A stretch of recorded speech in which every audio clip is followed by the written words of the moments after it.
रख दो रब करी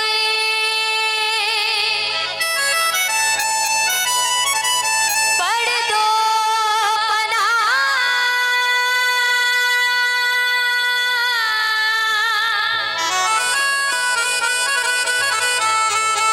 सजी रात सैयद जी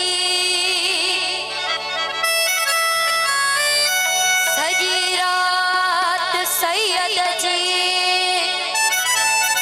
पढ़े सना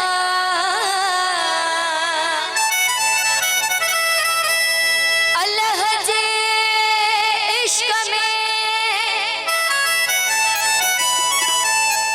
अल्लाह जे इश्क में फाइक थया फना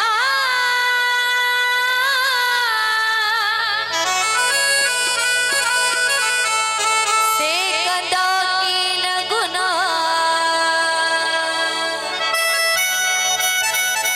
जिन ते हथ हबीब जो तन में अला सो मन में अला तन में अला सो मन में अला महबूब गुले ओ मन में अला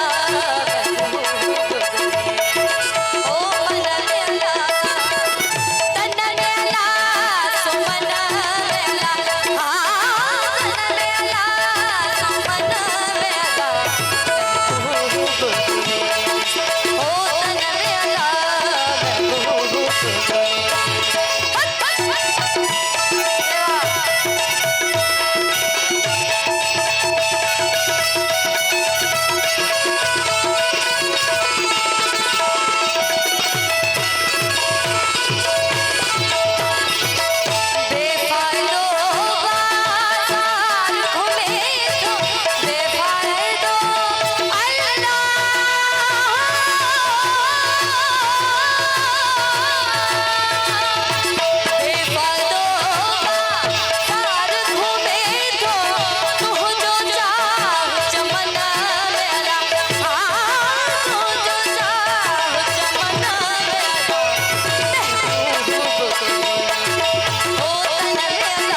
हा